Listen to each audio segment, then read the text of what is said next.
Auzubillahiminasyaitonirrajim. Bismillahirrahmanirrahim. La haula wa la quwata illa billahil aliyil azim. Alhamdulillahirabbil alamin. Assalatu wassalamu ala asrofil anbiya'i wal mursalin wa ala alihi wa sahbihi ajmain. Rabbi shrah li sadri wa yassir li amri wahlul 'uqdatam min lisani yafqahu qawli waj'al li waziran min amri. Assalamualaikum warahmatullahi wabarakatuh. Baik, sahabat-sahabat, insya Allah tema kajian pada hari ini adalah refleksi, tafakur atau refleksi dalam memanfaatkan waktu, gitu ya.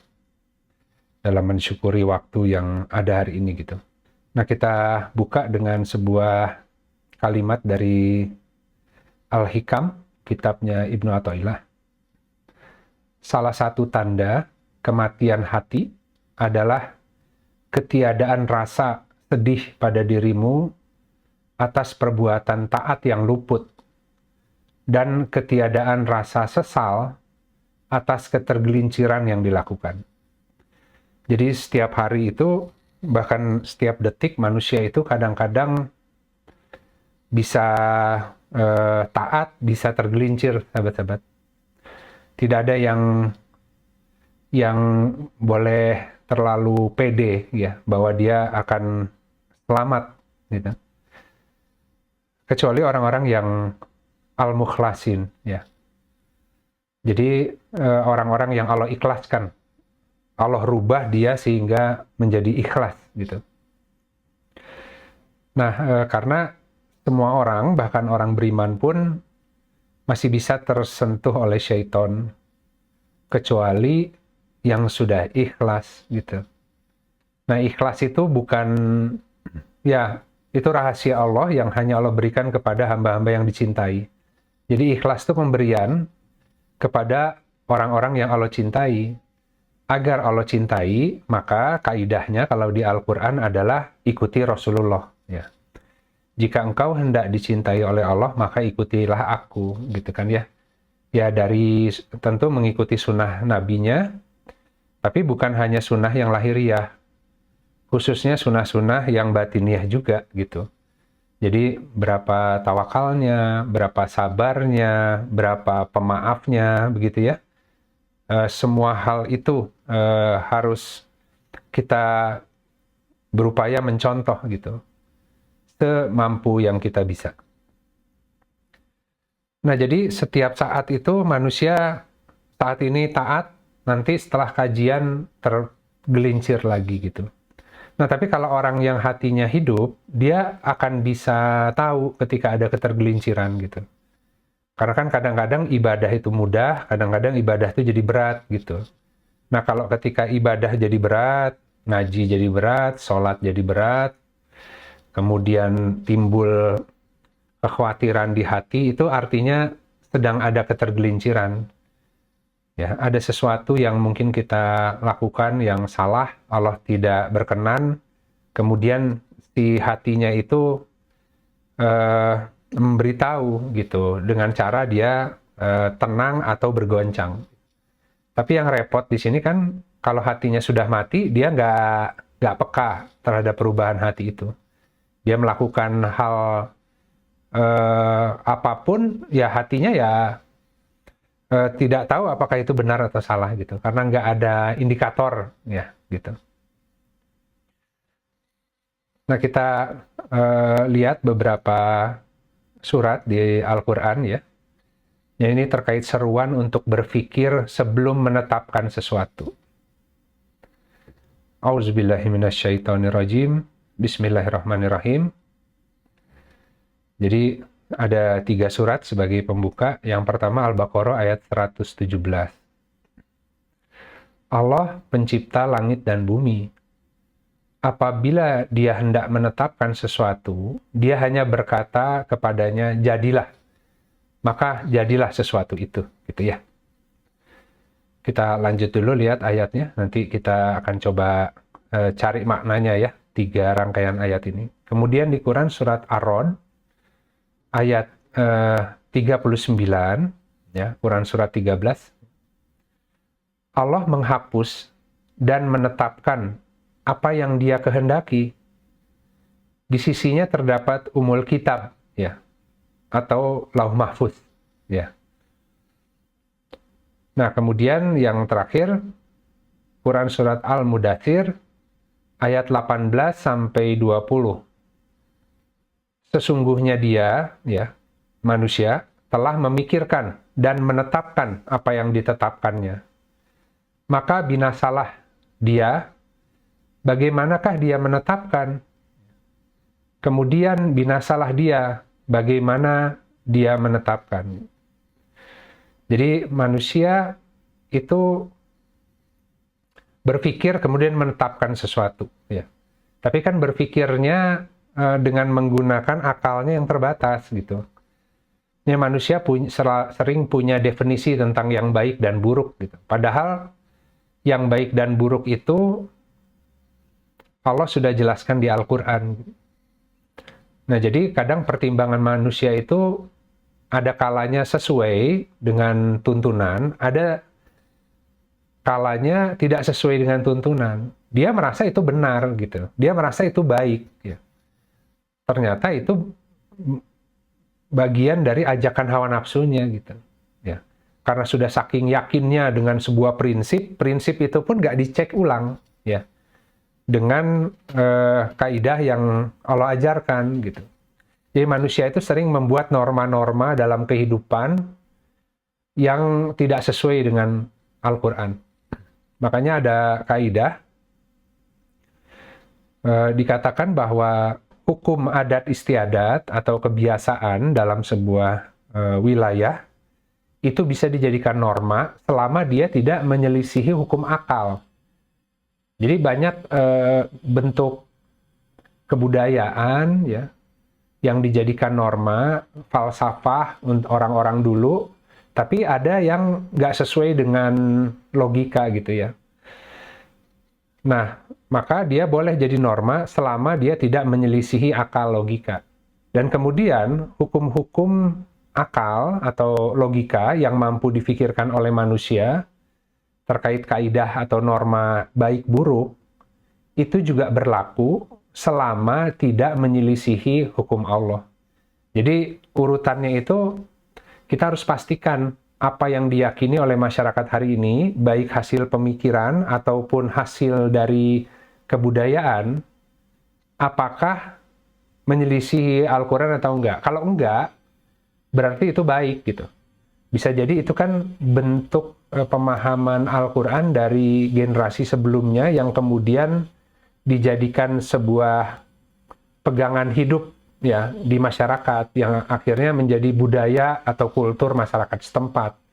Yang itu asalnya dari Al-Quran yang diturunkan oleh orang-orang zaman dulu yang juga adalah orang-orang yang membaca Al-Quran. Tapi tidak semua norma yang diwariskan oleh generasi sebelumnya seperti itu, gitu. Ada yang sesuai, ada yang tidak.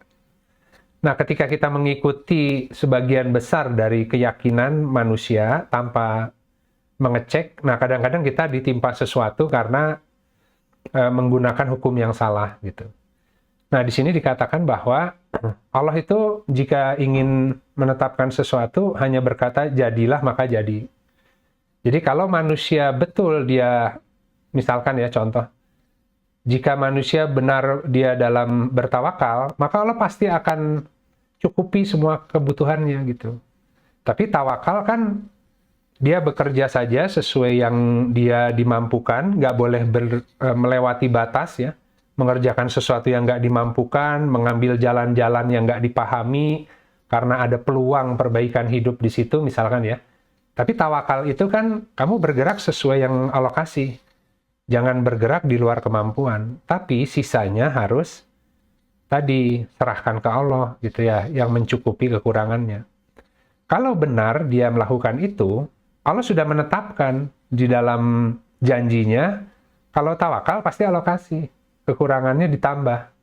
Kalau takwa pasti Allah berikan jalan keluar dan rizki dari arah yang tak terduga, gitu, ya.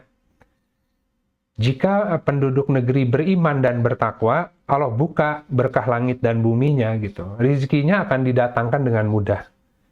Jadi Allah sudah menetapkan itu. Masalahnya, kita nggak mampu bertawakal dengan benar, tidak mampu bertakwa dengan benar, sering tadi dibuat khawatir dikarenakan tipuan syaiton kan. Kan di Al-Quran begitu, sesungguhnya syaiton itu akan menjanjikan atau mempertakutimu dengan kefakiran agar engkau berbuat fahsya dan mungkar. Nah, ketika kita panik di dalam kehidupan, kemudian mengikuti tipuannya syaiton, kemudian mengambil langkah yang nggak sesuai sebagai seorang muslim, apalagi mukmin, nah, ketetapan Allah itu jadi nggak terjadi gitu. Nah, kemudian di Lauh Mahfuz, tiap orang itu sudah Allah desain takdirnya, kehidupan terbaiknya sebelum orang itu diciptakan. Jadi sebelum seorang bayi lahir tuh udah di master plan-nya Allah, di Lauh Mahfuz, udah ada catatan.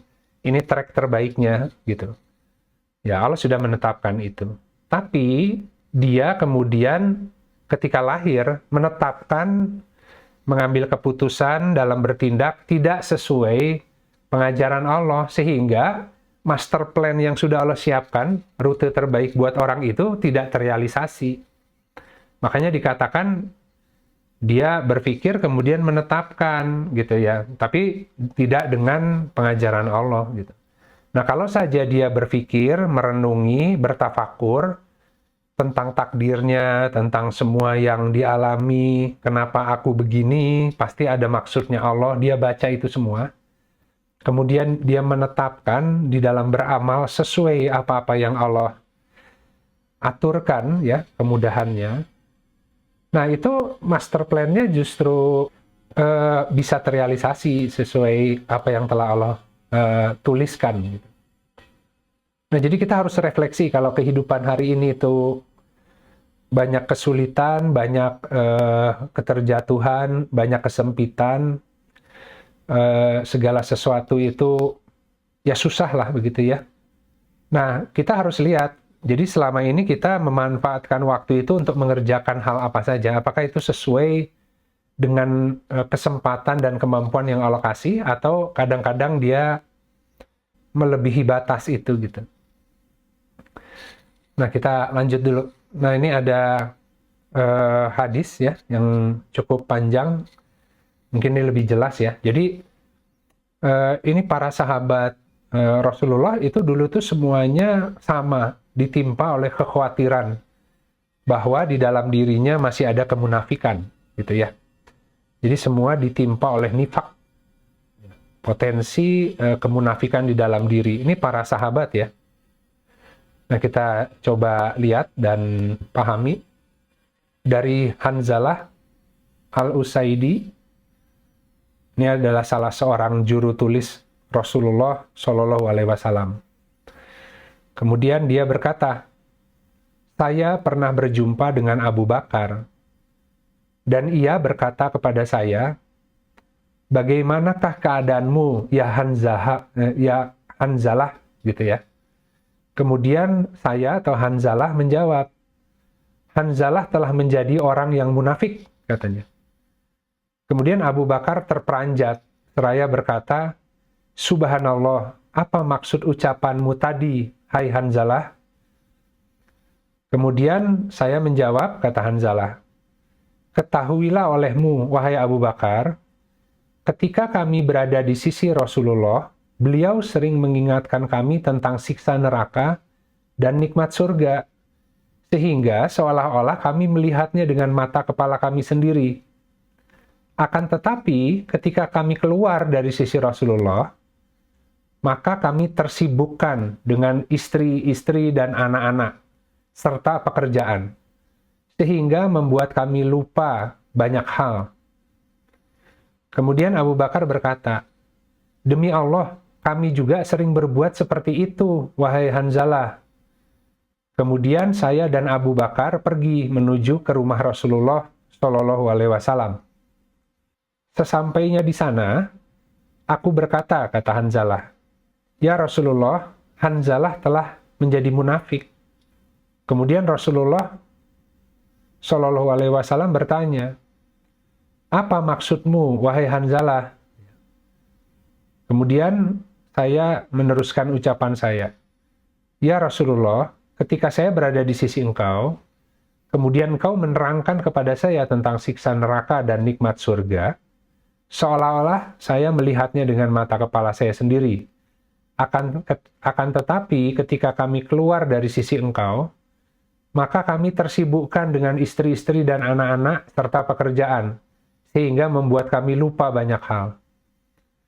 Mendengar pernyataan tersebut, Rasulullah Shallallahu Alaihi Wasallam bersabda, "Demi zat yang jiwaku di tangannya, sesungguhnya jika kamu senantiasa dawam atau menetapi terhadap apa yang kamu lakukan ketika kamu berada di sisiku, dan senantiasa menyibukkan dirimu dengan berzikir, niscaya para malaikat akan menjabat tanganmu di tempat-tempat tidurmu dan dalam setiap langkah perjalananmu. Akan tetapi ketahuilah ya Hanzalah, demikian itulah waktu di dalam waktu." Beliau mengulang kata-kata itu 3 kali.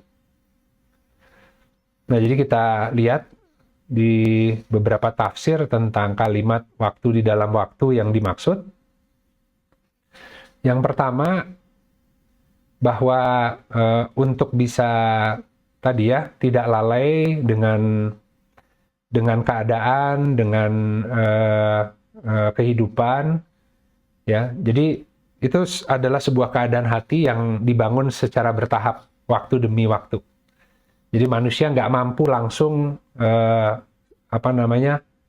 hanya terus berzikir gitu ya. Tapi kadang lupa, tapi kemudian kadang ingat. Tapi seiring dengan waktu, kalau seseorang itu memang Allah perkokoh, maka dia akan mampu berzikir setiap waktu.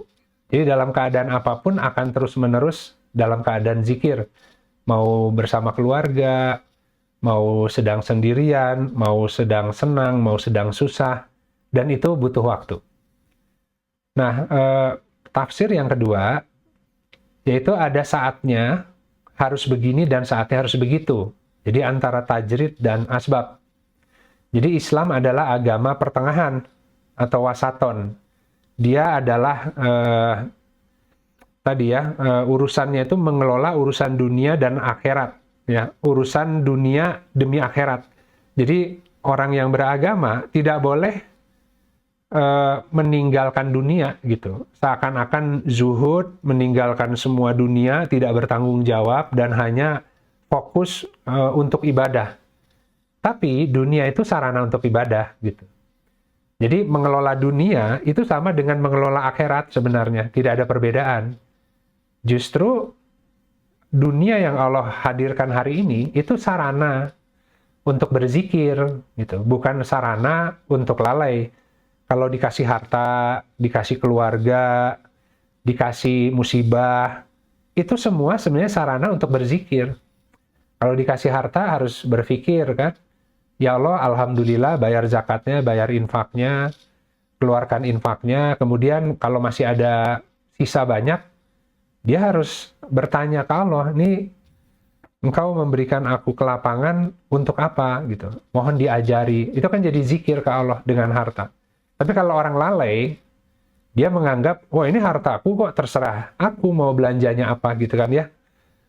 Nah, padahal sebenarnya di agama ada ketentuan. Boleh belanja kalau butuh, tapi nggak boleh belanja hanya karena ada uang, kemudian bisa belanja, akhirnya jadi konsumtif. Itu kan nggak boleh. Karena para pemboros adalah saudara syaiton. Nah, syaiton akan ngajak orang yang diberi kelapangan untuk sombong, untuk boros.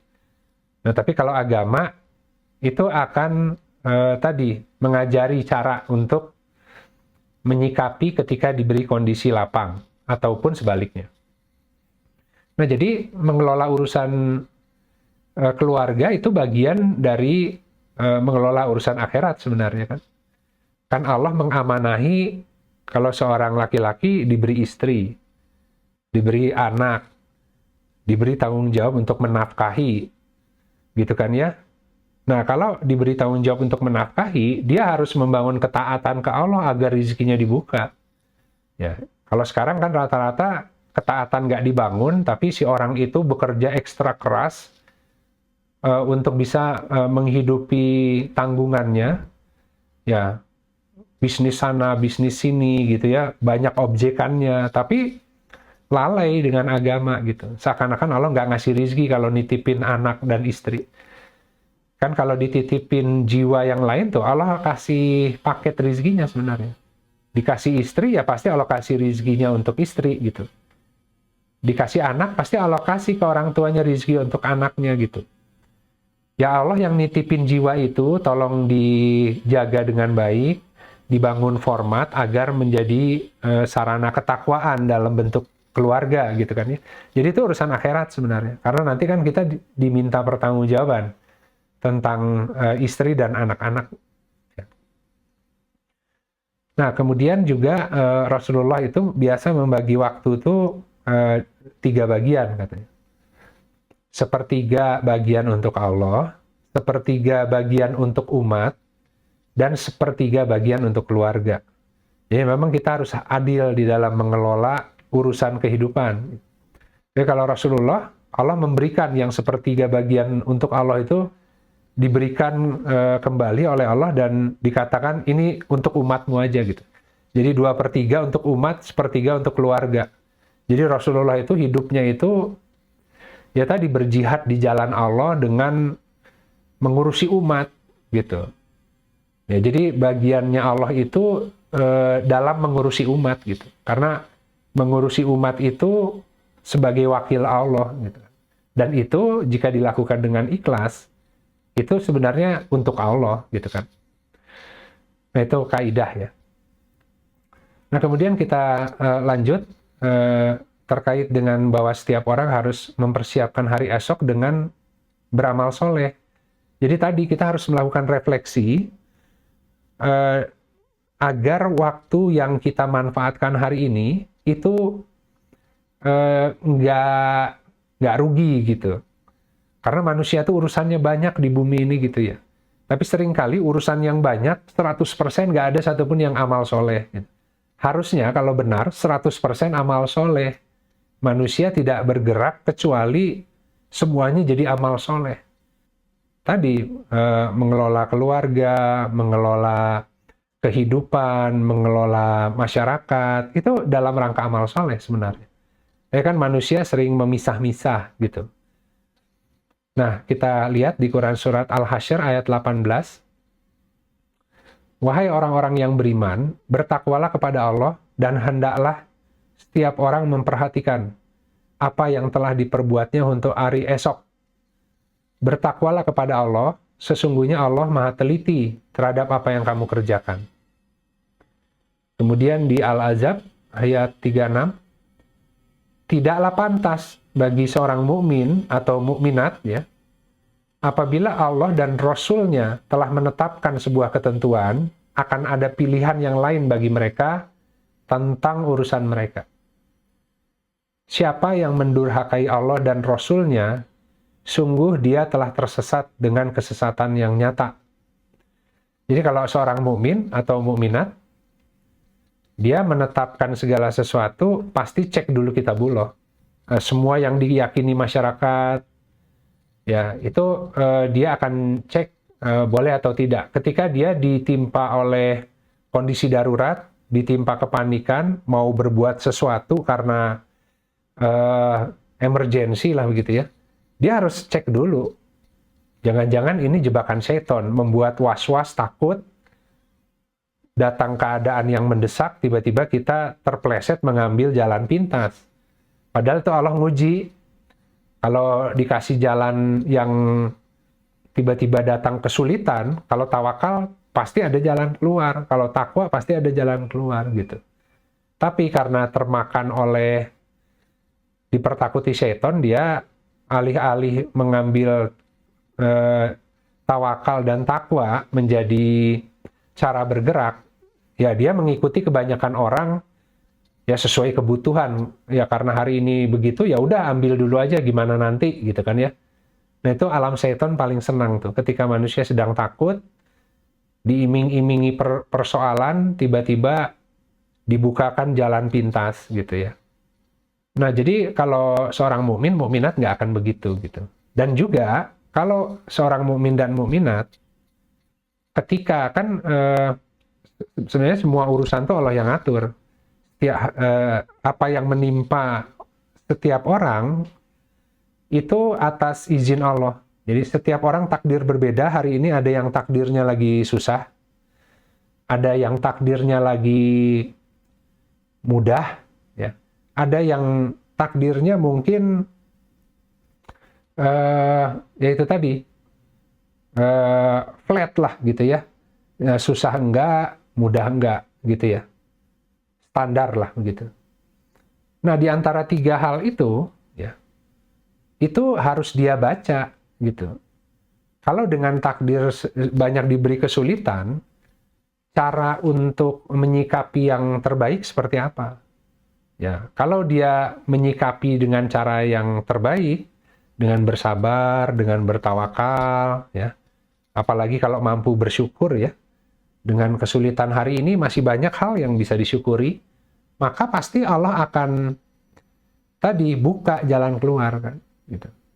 Jadi apapun takdir yang menimpa, itu mereka nggak akan menyelisihi Allah, ya. Cara mereka keluar itu sesuai dengan rumusan dari Allah aja gitu.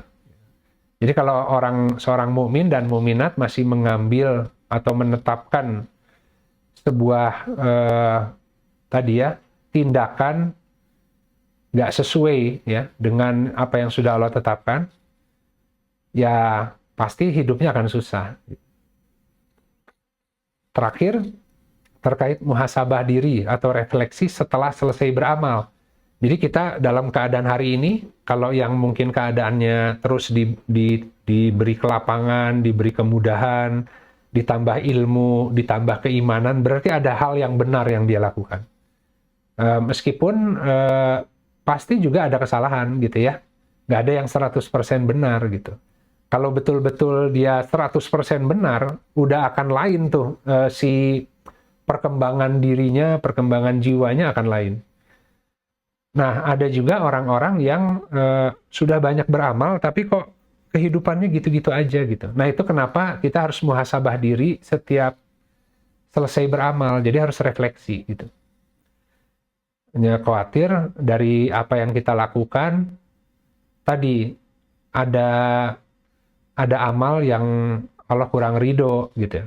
Atau amal-amalnya sudah baik, tapi ada keikhlasan yang belum.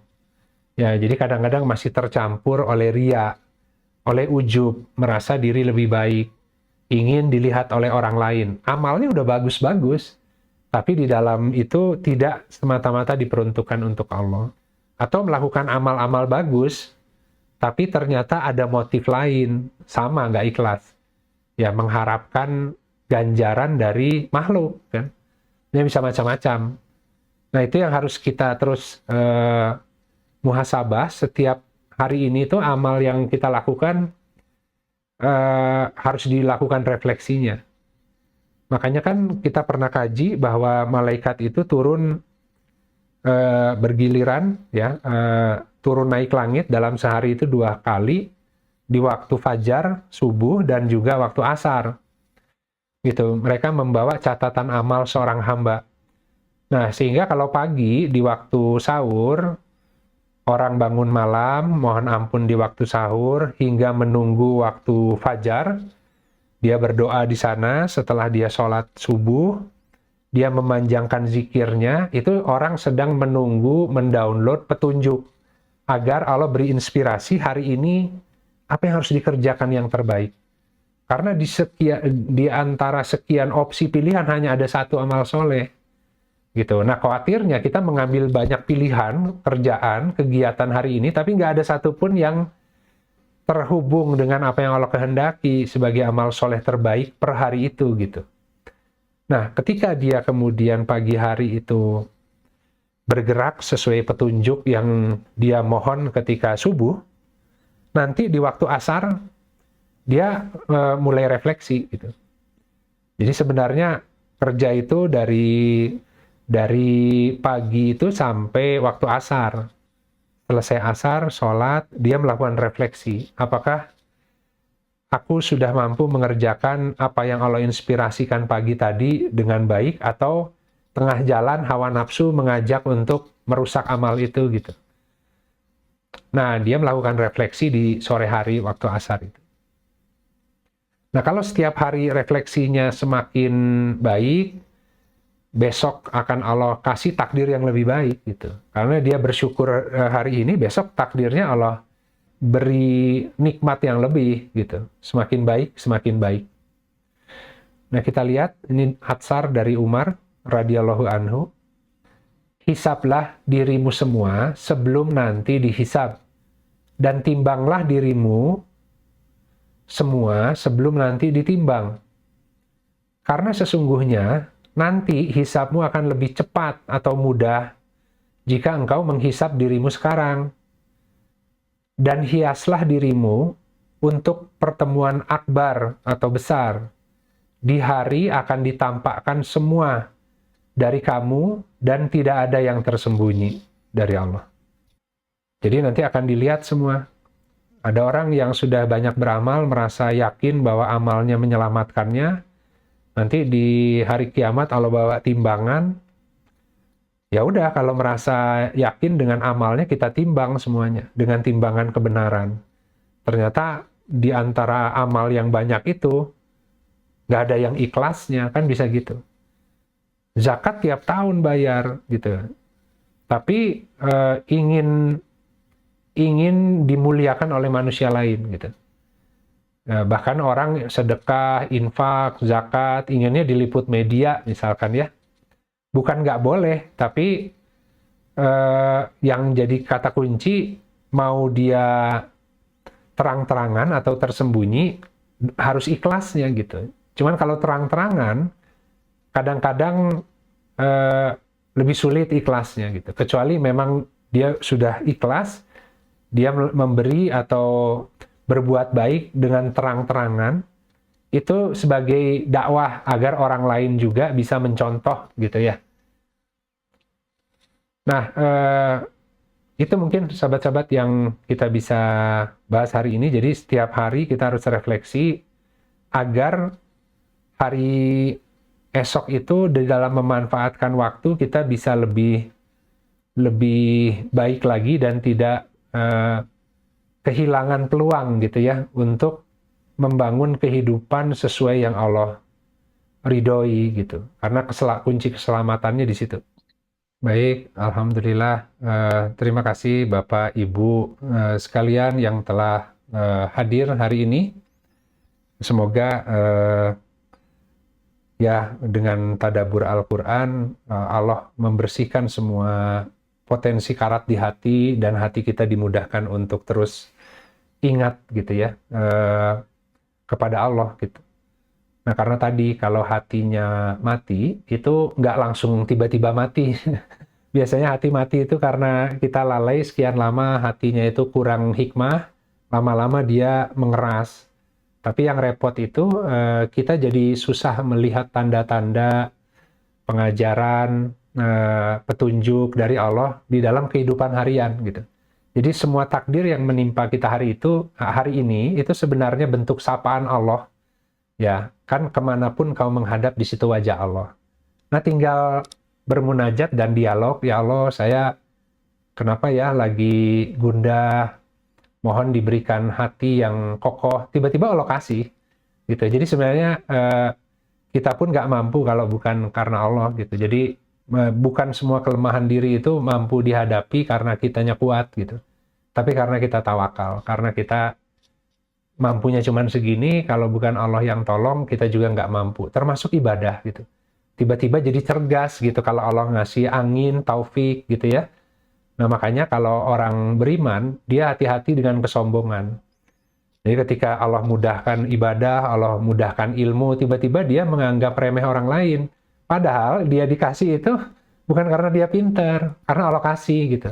Nah tugas dia hanya kalau Allah sudah kasih ya bersyukur dengan bantu orang lain, bukan ngebanding-bandingin dan merasa diri lebih baik. Nah itu kenapa tadi kita harus terus tafakur, meskipun amal kita baik, tapi refleksi jangan-jangan ada ketidakikhlasan, jika ada hal yang masih belum baik, Mohon agar Allah kasih tahu supaya kita bisa terus memperbaiki lahir dan batinnya. Baik, terima kasih sahabat sekalian, yang hak dari Allah, yang batil dari saya pribadi. Mari kita tutup kajian siang ini dengan beristighfar kepada Allah dan kita tutup dengan doa kafaratul majlis. Astagfirullahaladzim, alladzi la ilaha illa huwal hayyul qayyum, wa atubu ilaik. Subhanakallahumma rabbana wa bihamdika asyhadu alla ilaha illa anta astaghfiruka wa atubu ilaik. Subhana rabbika rabbil izzati amma yasifun wa salamun alal mursalin walhamdulillahi rabbil alamin. Wassalamualaikum warahmatullahi wabarakatuh.